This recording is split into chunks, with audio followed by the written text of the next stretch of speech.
Hi, Rumians! I'm Druzhnik. Thank you for being here and welcome back to episode number 4 of Basileus of Macedon, our 8-part series in the pre-release version of Imperator Rome.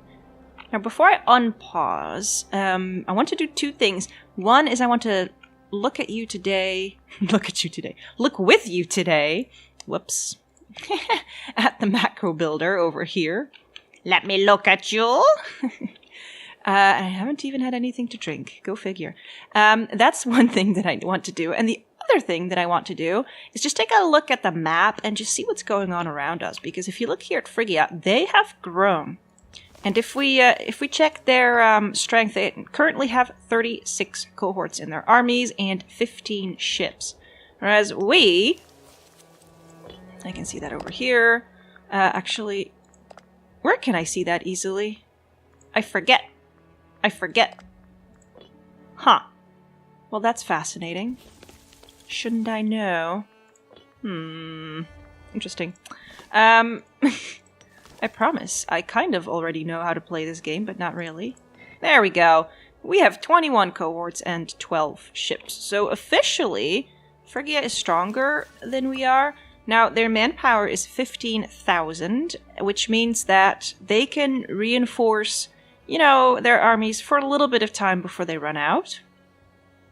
And they have 277 gold in their treasury, but they're earning a lot of money per turn. Now, we have higher manpower right now, although we're losing some of it. We have more gold, but we're only earning 9.5. So, even though we could replenish our troops for a bit more time than Phrygia could if we were at war with them. They are stronger at the beginning, and their monthly income offsets, I think, ours by some deal. And they don't like us very much right now, so they might consider attacking us. Now, there are things that I could do. I don't remember if I tried to befriend anybody in Phrygia so that we can assassinate this person, but I think actually what I said was he's 85 years old, so he's going to die anyway. And this would be... Oh yeah, we're rivaling each other. So that's also what makes him look at us warily. Thrace, if we look at them, they have 30 cohorts, so they're stronger than we are, but their manpower and treasury are suffering. So we might actually consider turning on our friends at some point and taking their territory for ourselves. That might be an option. But still, I would prefer to wage war on Phrygia together first. So that would be something that we could do. Now, the Seleucids, I've been told that you could pronounce it Seleucid, have 17 cohorts. So they're actually not that strong, but look at their manpower. So they can replenish pretty rapidly and their income is pretty good. So this is a way that you can kind of gauge how strong you are versus another nation. I think Bactria is a subjugate to the Seleucids, so that adds another 6 cohorts, but they don't have a lot of gold. Now, if we look at Rome is quite small here. Hasn't really done much yet, although it is currently at war here with Samnium, apparently. Samnium has 14 cohorts, and Rome, let's see if we can see it, also has 14, has quite some manpower, but no money left. Now, the Etruscans over here, let me see, 22 cohorts, pretty good manpower, but hardly anybody over here has gold, so that's very interesting. Now, here in the Iberian Peninsula, there is a lot going on, a lot of division. I think it could be a lot of fun to play over here. So I might consider playing here in the main series, but I'm very curious to hear what your opinion is and if you would like me to start over here somewhere. There's also, of course, Carthage. And Carthage is at war with the Belerians right now. And they are occupying Carthage's territory over here. Carthage has 44 cohorts, though. Very, very strong. And look at all of their relationships with other powers around them. That's insane. Now, Britannia is divided as well. So that could also be an interesting start. And here we have a lot of migratory tribes. And we have some wars going on over here, but nothing really emerging as a big power just yet. So let's see what else we could look at. Moria is big. Let's see how many. Whoa, 105 cohorts. Ouch, that's kind of difficult to attack those guys, eh? So if you were to start here somewhere, you'd quickly run into this big empire. So that makes for an interesting start too. And then lastly, Egypt, with 41 cohorts. Pretty good manpower so far, but look at Kush here. What do they have? Oh, 6 cohorts only, so it's just a lot of map territory, but not much else. And then here, Cyrenaica? 5 cohorts. Not strong at all either. So we're not doing that poorly, but I also can't say that we are very, very strong right now. So thus far, a little bit of an introduction. And then the other thing that I wanted to show you is the macro builder. Now, this macro builder might be a little confusing at the beginning, but it's actually a very handy and easy tool to use. So, for example, I now have the marketplace selected, and all the green areas shown are areas where I could actually build a marketplace right now. So that is basically almost everywhere. Same goes for the training camp, fortress, and the granary. Now, let's see. I don't actually know what this means. Maybe that means that there's already a fortress in the area? I think so, yeah. So this area is already protected by a fort, I guess. This area as well. This area as well, I think. That would be my interpretation. So I can build buildings quickly if you were to play this, when you play this soon, when you go through the macro builder. Now, same thing with recruiting cohorts. You can choose what you want to recruit and where. But this is an interesting tool as well, promoting pops. For example, I could pick to promote let's say a tribesman to a freeman. That would cost me 9 oratory power, and you'd have to click on one of these green territories that are highlighted. If you just click on it, then that tribesman will be promoted to a freeman. Now, just as a reminder, tribesmen give you local manpower, freemen give you research points and commerce value. So if at some point you're like, I kind of need more research points, I need higher commerce value, the manpower is okay, or I want to reduce the amount of tribesmen because they're unhappy, for example, then you could just click here and it would work. Now, I'm going to show it to you so that so you can actually see how it works. I'm looking at Gortinia right now. They only have slaves and tribesmen. So let's quickly look here. The tribesmen are actually unhappy. So let's see if I can promote somebody to a freeman here and see if that kind of helps. So I'm promoting the tribesmen to freeman. You can look at the tooltip that is over here right now, or you can look at this tooltip to see that we'll actually be spending some of that oratory power. So I'm going to click. Okay, see? So now we have 1 freeman here, 5 slaves, and 4 tribesmen. So if I go here, this freeman is very, very happy. And they're the only one. And the tribesmen are still unhappy, but at least they have a little bit more of a counterweight, so to say, against their unhappiness. So that's a way to promote your pops and you can also move them around physically. I'll show that to you next, but let's continue down this this tooltip. So you can also convert pops, and that would convert them to your culture. Now, this is very, very handy because you can quickly see where you have territories that have pops with a different culture from yours. So we even have citizens that aren't Hellenic. Freemen, in Corinth, we have freemen that aren't Hellenic. We have slaves that aren't Hellenic, but we don't have any tribesmen that aren't Hellenic. Now, citizens are very good to have. They also provide money, and I think research points as well. Let me check to be sure. So a lot of research points and commerce value.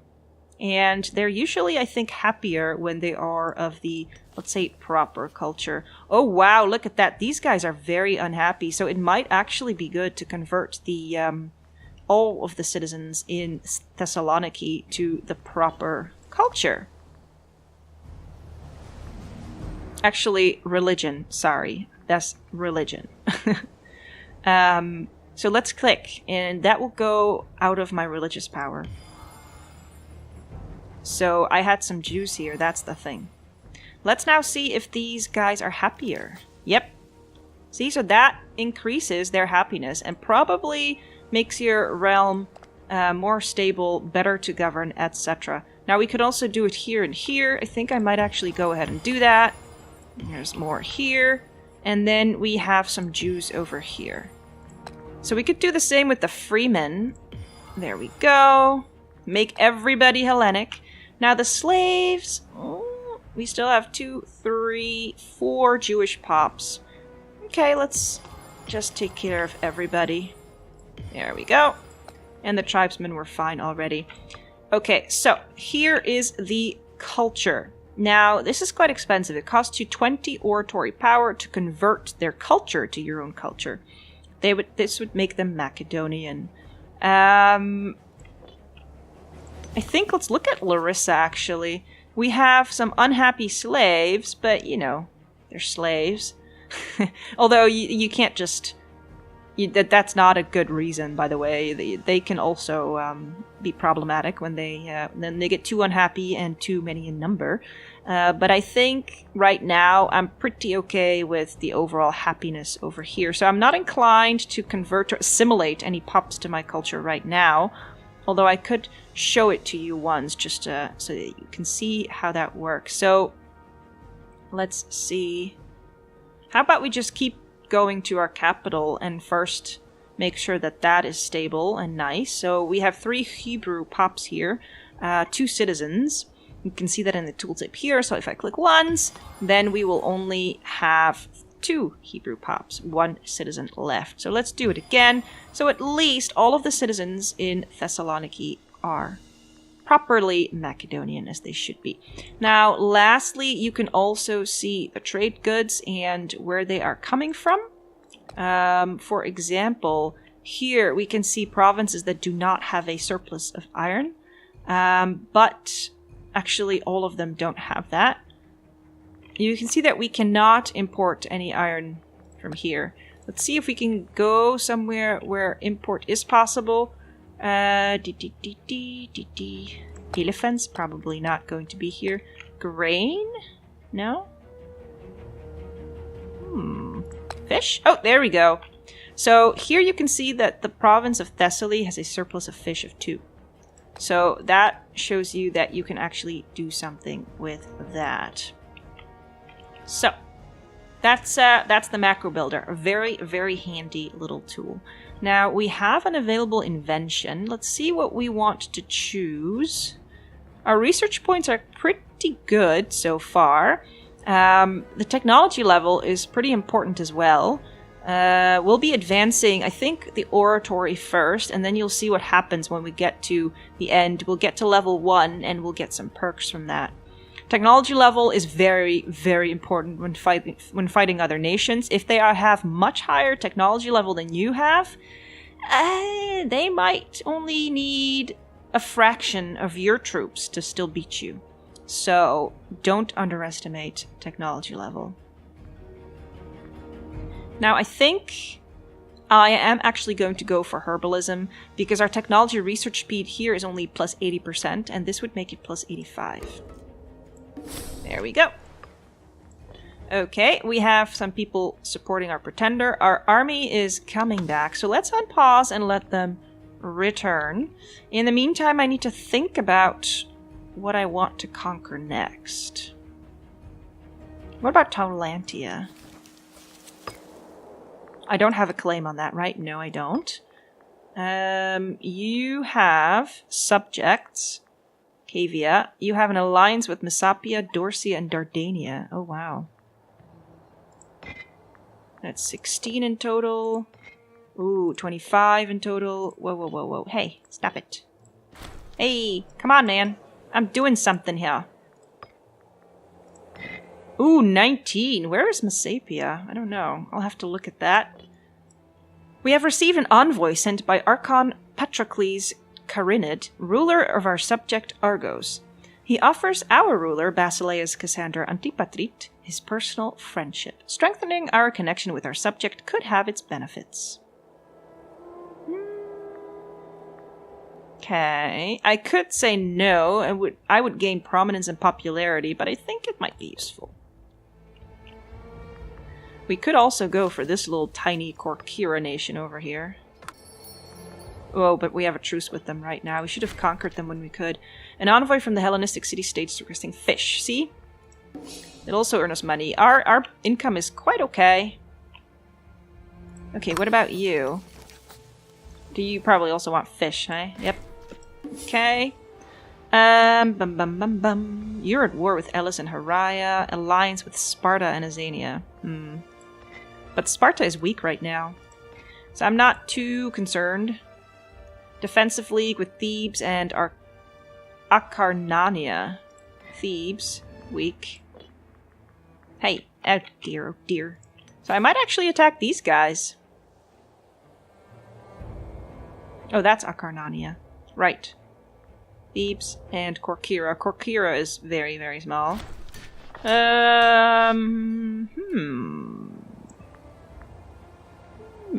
And is this... Oh, that's Aetolia. I would like to... Thebes is over here, though. No, here. I need to be able to move through Aetolia. A Basileus is expected to be a patron of the arts. Artistic depictions of the Basileus cement legitimacy in the eyes of the people. Styled in the manner of popular gods and heroes, these sculptures, paintings, and murals are often worth their hefty price. We can say we should not neglect it and get more legitimacy per month, but again, I don't think we need it right now.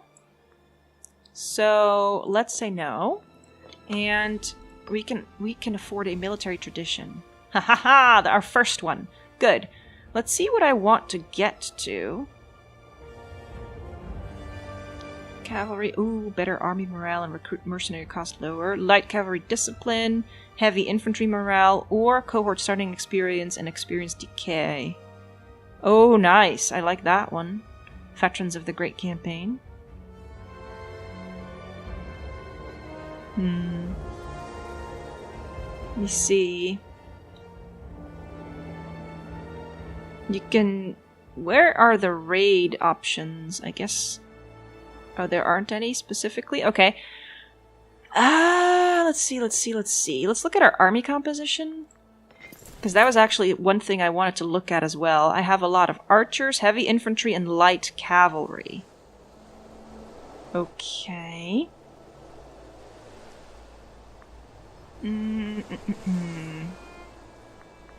Might want to train up a second army. But so light cavalry and heavy infantry mostly. That's probably why they are at the top. Better morale though? Ooh, but that will take a while. I also like having better siege ability because that makes sieges faster. I think I might go for light cavalry discipline. The guard cavalry formed a cadre of mounted warriors who held the utmost respect and admiration for their king. It is said they are glad to lay down their lives in service of their overlord. Well, sounds good to me.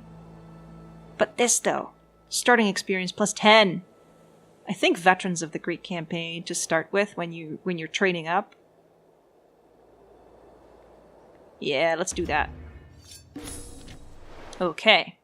So when we train up armies, they will have some starting experience, which is good. because I want to raise up an army. Wait, let's see. This army's going there. They have a lot of supply limit here, so that's fine. Yeah. I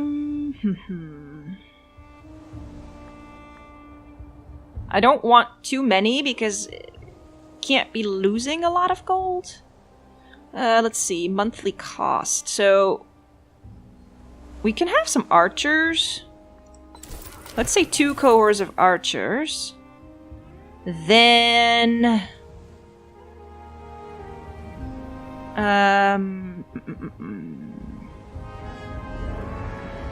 damage versus archers, horse archers, light cav. Let's see, because you should be a good unit for me then, I suppose. You're weak against heavy cav and heavy infantry, and weak against elephants. And the heavy infantry is weak against camels, horse archers, and light cav. Yeah, let's,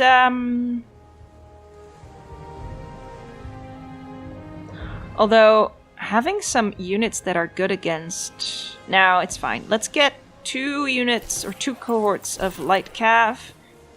And... I cannot build heavy infantry. Okay. But maybe I can find a way to recruit heavy infantry. I can do it here, though. So, let's say yes to that. How many cohorts? 3? Let's say 3. Okay. Let's unpause. So we'll have a second army. And that army... Now, you are guaranteed by Phrygia, aren't you?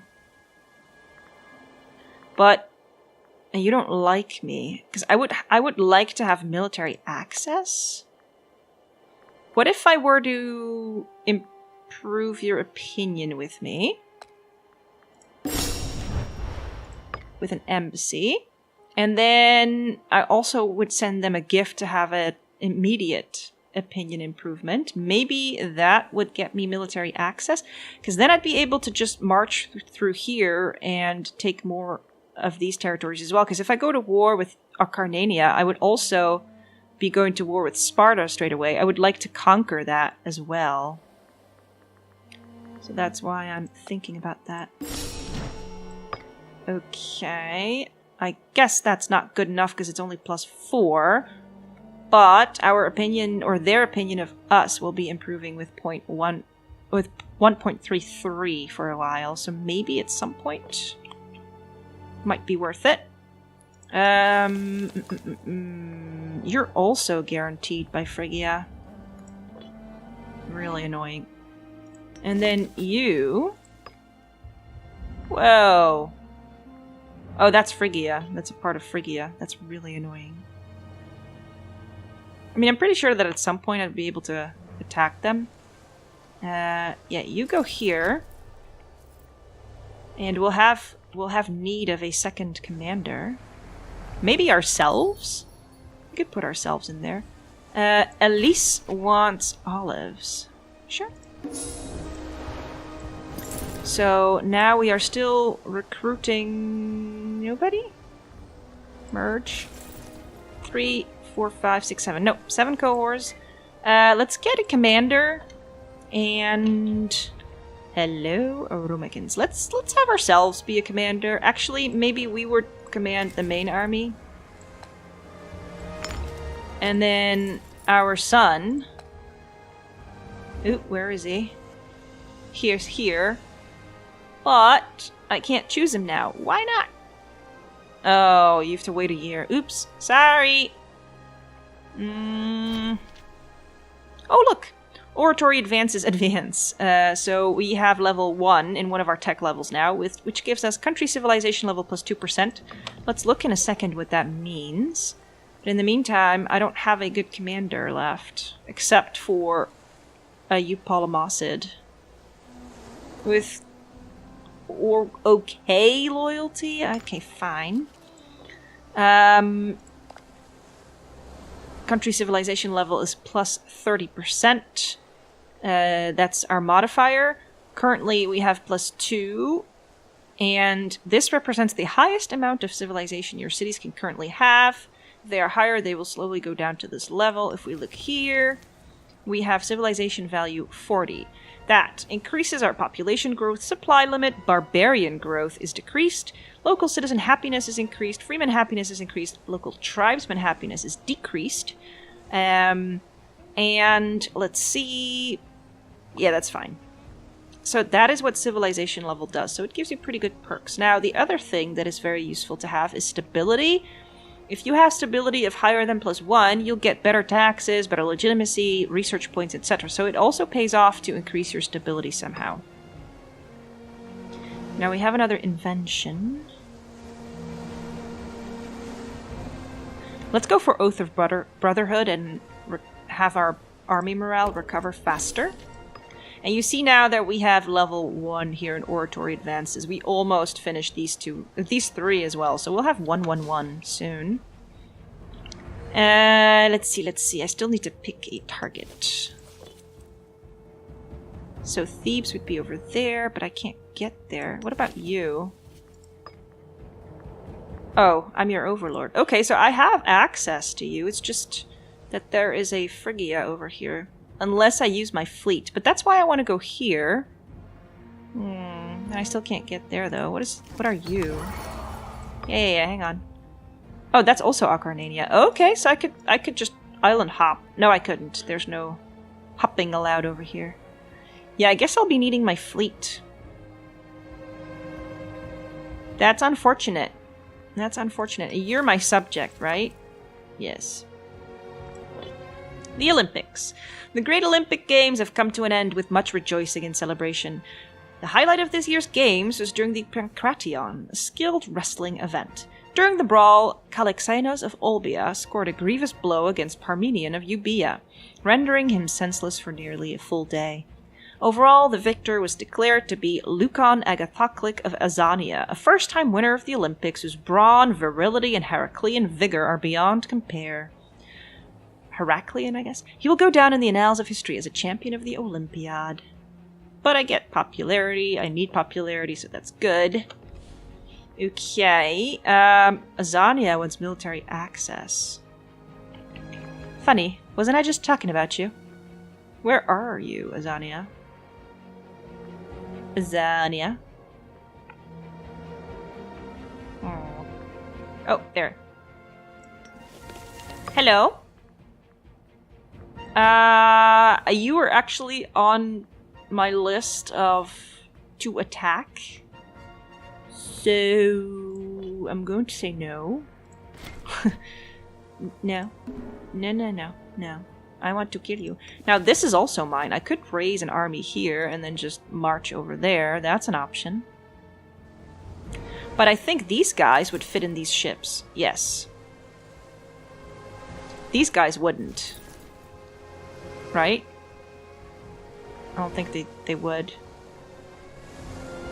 Doesn't show though. Let's see. If I put these guys over there in the water. Yeah.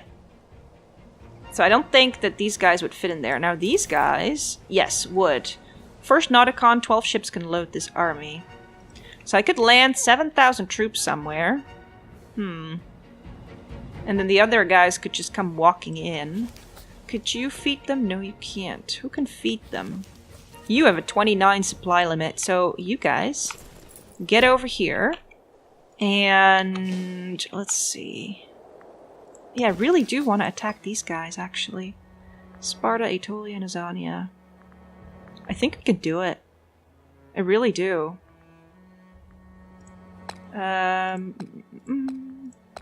Let's fabricate a claim.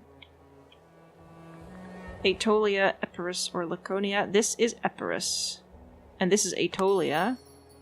Well, that's annoying. It doesn't really matter, though. The thing I can take the first makes sense, though.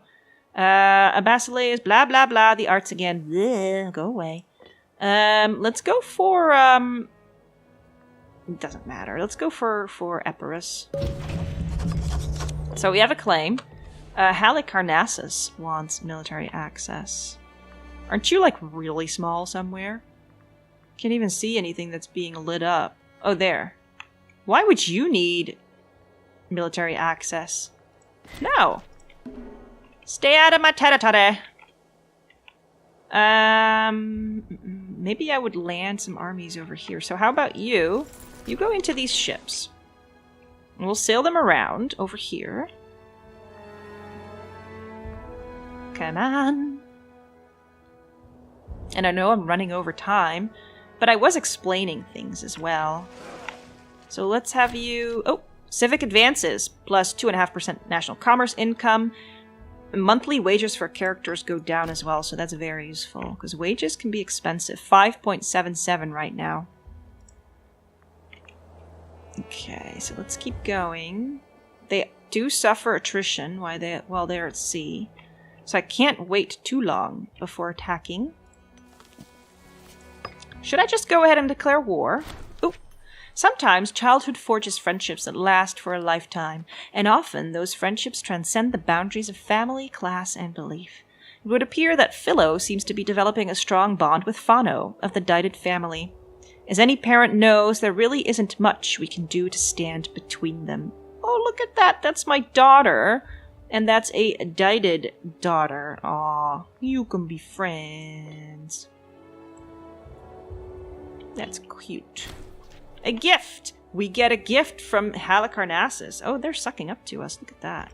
Wait, can you be my subject then? No, because you don't like me. Well then, what's your problem?